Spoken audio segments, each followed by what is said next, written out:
안녕하세요. 서울시 먹거리 시민학교에서 여러분을 만나게 되어서 반갑습니다. 저는 오늘 주요 키워드 중 하나인 생태 분야에 대해서 설명할 거고요. 먹거리, 생명위기와 기후위기 극복의 열쇠라는 제목으로 강의를 하도록 하겠습니다. 저는 오늘 이 시대가 기후위기이자 생태위기의 시대임을 같이 인식하고 이를 극복하기 위해서 기존의 체계가 아닌 먹거리 전환을 통해서 극복이 가능하다는 인식을 심어주기 위한 교육을 실시하도록 하겠습니다. 핵심 내용으로는 지금 감염병이 확산되고 있는데 그 감염병 확산과 기후위기 간에는 어떤 관계가 있는지 살펴보고요. 기후와 생태위기를 가속화시킨 기존 먹거리 체계의 문제점을 본 후에 극복 방안은 없는지 대안을 살펴보고자 합니다. 이번 강의를 들으시면 먹거리 전환을 통해서 기후위기 극복이 가능하구나 하는 확신을 가지시게 되리라 믿습니다. 순서는 이런 순서로 진행을 할 거고요. 여러분은 지금을 위기의 시대라고 생각을 하시나요? 저는 그렇게 생각을 하는데요. 혹은 어떤 분들은 우리 풍요로운 시대를 사는 거 아닌가? 안정된 시대 아닌가? 이런 생각들을 하셨을 수도 있겠습니다. 하지만 지금처럼 코로나19가 전 세계를 덮친 상황에서는 뭔가 불안정하고 일상을 잃어버린 이 삶이 이상하다, 위기가 온 게 아닐까 이런 생각들을 하셨을 거라고 생각을 해요. 그래서 지금 코로나19 때문에 우리는 사랑하는 사람을 잃었을 수도 있고 일자리를 잃었을 수도 있고 그리고 일상을 잃었을 수도 있습니다. 모두가 처음 접하는 상황인데요. 코로나19가 닥친 이유는 다들 아시다시피 박쥐가 천상갑을 통해서 인간에게 감염병을 전파시켰기 때문입니다. 이렇게 동물에게서 전파된 감염병의 패턴은 처음이 아니고 여러 번 있었던 일입니다.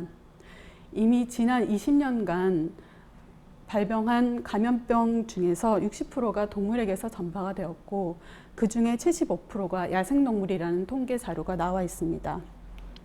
세계보건기구와 유수의 대학 연구소에서는 이미 이런 감염병의 확산이 야생동물 서식지를 파괴한 생태계 파괴, 그리고 기후변화, 야생동물 거래 같은 것들이 근본 원인이라고 지목을 한 바 있습니다. 우리는 코로나19가 닥쳐서야 이제 와서야 자연과 사람이 이렇게 연결되어 있었던 거구나 라는 생각들을 하게 된 것 같고요. 지금까지 세계화, 도시화, 성장과 효율이라는 이름으로 이렇게 열심히 달려왔는데 이대로 살아도 괜찮은 걸까 하는 현 시스템에 대한 고민들을 하게 된 것 같습니다. 생태계 파괴에 대한 소식들은 뉴스를 통해서 많이 접하셔서 어찌 보면 너무 무감해졌을 수도 있을 것 같아요. 얼마 전에 국제 환경단체인 WWF에서 낸 지구생명 보고서를 보면 1970년부터 2016년 사이에 전 지구의 포유류, 어류, 양서류, 파충류, 조류 등의 개체수가 68%나 감소했다고 합니다. 전 지구상에 있는 800만 종의 동식물 중에서 100만 종 이상이 이미 멸종위기에 처했다고 하니까 사실상 정말 대멸종의 시대라고 할 수도 있겠습니다. 처음 코로나19가 알려졌을 때 중국의 식문화에 대해서 비판을 하는 시각들도 있었죠. 그런데 야생동물 거래를 하고 야생동물 고기를 먹는 것은 중국, 태국, 라오스 등 동남아시아뿐만이 아니라 런던이나 뉴욕, 파리 같은 대도시에서도 야생동물 고기를 먹을 수 있는 식당이 있다고 하니까 전 세계적인 유통망이 깔려 있다고 봐야 하겠죠. 이게 비단 해외만의 문제는 아닙니다. 불과 얼마 전까지만 해도 국내에서도 야생동물 고기와 야생동물을 거래하는 것들을 정책적으로 펼쳐나간 적이 있습니다. 지금 뉴트리아 소식을 뉴스를 통해서 보신 적이 있을 텐데요. 지금은 생태계 교란종으로 골칫거리가 되었지만 1980년대 이걸 식용으로 농가의 수익을 증대하기 위해서 식용으로 외국에서 수입을 했습니다. 사육금도 마찬가지인데요. 웅단 거래를 활성화하고 약재로 사용하기 위해서 외국에 있는 곰들을 수입을 했어요. 그런데 지금 웅단 거래가 국제 간 거래가 금지가 되었기 때문에 농가들은 이 곰들을 어떻게 처치할 방법을 찾지 못해서 지금도 철창 안에서 한 300여 마리의 곰들이 살고 있습니다. 코로나19처럼 동물에게서 전파된 감염병의 현황들을 한번 보시겠습니다. 지금 우리는 사회적 거리두기를 하고 있잖아요. 일각에서는 사람과 야생동물과의 거리두기가 필요한 게 아니냐 이런 얘기들을 하고 있습니다. 화면을 보시는 것처럼 HIV 바이러스 20세기 초부터 발병하기 시작했는데요. 실제 이 감염 경로가 정확히 밝혀진 것은 한 20여 년밖에 되지 않습니다. 그 감염 경로를 살펴봤더니 20세기 초에 아프리카에 도로와 철도를 넣는 공사들이 활발히 진행이 됐습니다. 그때 당시 그 개발 사업에 참여한 노동자들에게 단백질을 공급하기 위해서 야생동물인 침팬지와 원숭이를 도축을 했죠. 그 과정에서 감염된 것으로 확인이 됐고요. 지금도 남미의 열대우림에서는 이 개발 사업을 위해서 숲속으로 들어가는 노동자들이 하도 이 지형이 험하기 때문에 식량을 따로 챙기지 않는다고 해요. 야생동물 잡아서 그냥 먹고 그 과정에서 피가 튀거나 이러면서 이제 감염이 되는 경우도 있다고 합니다. 에볼라 바이러스, 세 번째 있는 에볼라 바이러스를 한번 살펴보겠습니다. 주로 에볼라 바이러스는 아프리카 지역에서 많이 감염이 됐었는데 2000년대쯤 해서 미국 의료진이 감염이 되어서 다른 대륙으로까지 확산이 되어서 문제가 되었습니다. 최초 발생 지역을 봤더니 1994년경에 코트디부아르에서 불법 벌채가 아주 심한 곳에서 발생을 했고요. 역시 마찬가지로 박쥐를 통해서 침팬지를 거쳐서 사람에게 감염이 되었습니다. 1994년에 최초 발생했던 핸드라 바이러스는 호주에서 감염이 되었습니다. 대규모 산림 개발로 박쥐 서식지가 경마장 근처로 이동을 하게 되었는데요. 그곳에서 박쥐에서 말을 통해서 사람으로 감염이 되었고요. 웨스트나일 감염병 같은 경우는 기후변화로 모기가 증가하면서 이 감염병도 확산이 되고 있다고 합니다.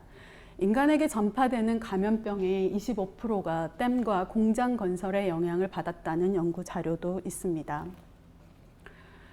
보시듯이 생물 다양성이 줄어들면 감염병의 발생은 늘어날 수밖에 없습니다. 질병이 확산될 수밖에 없고요. 이제 숲의 보호, 생태계 보호는 단지 기후변화나 자연생태계 보호 운동을 위해서가 아니라 감염병 발생을 줄이기 위해서도 필수적인 일이 될 것입니다. 10년 전에 이 감염병에 관련된 전문 서적을 쓴 전문가가 예언을 했습니다. 전 세계적인 팬데믹은 언젠가는 올 것이고 그것은 박쥐에게서 시작된다라는 예언을 이미 했어요. 그리고 아까 살펴본 것처럼 이미 같은 패턴으로 여러 차례 감염병이 발생해서 인간들이 죽고 피해를 입었습니다. 그런데 우리는 지금까지 교훈을 얻지 못했던 것 같습니다. 코로나19처럼 전 세계적인 팬데믹이 오기 전까지는 말입니다. 이제는 많은 전문가들이 얘기를 하죠. 태풍처럼 태풍 1호, 2호, 3호 이렇게 얘기하는 것처럼 앞으로 코로나19가 지나더라도 다음 전염병이 그리고 더 강한 전염병이 인류를 덮칠 수 있다고 말입니다. 이제 근본적인 대책이 필요한 게 아닐까 생각해 봅니다. 다음 위기는 기후위기입니다. 아마 많은 분들이 올해 기후위기, 기후변화에 대한 체감을 하셨을 거라고 생각을 해요.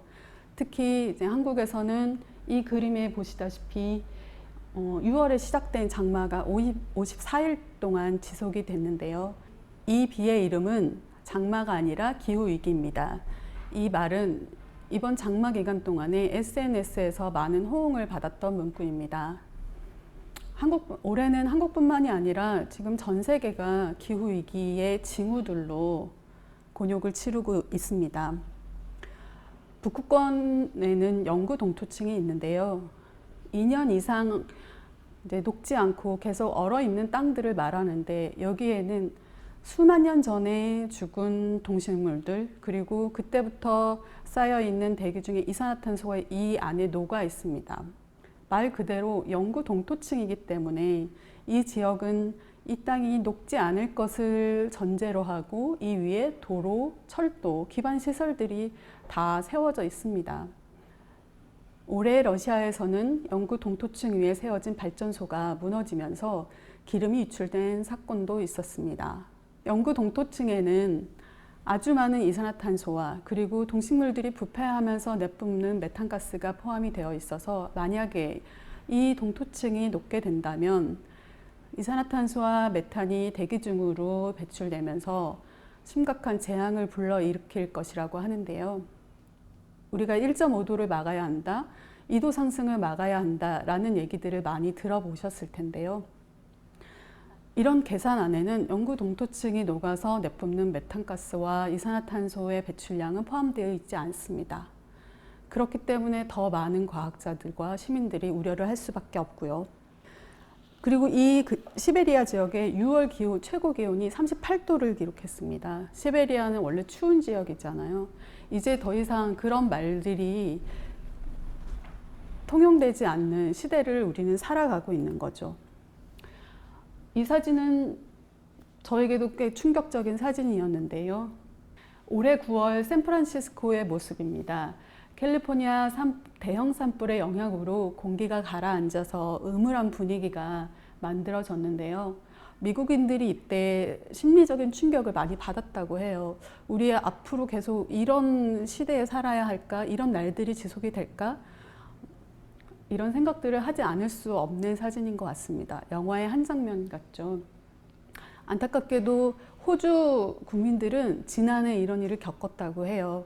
그래서 호주에서도 어마어마한 대형 산불이 발생을 했고 호주 동부 지역 전역이 이런 대기 오염으로 고통을 받았고 호흡기 질환자들이 늘었다는 결과가 나왔습니다.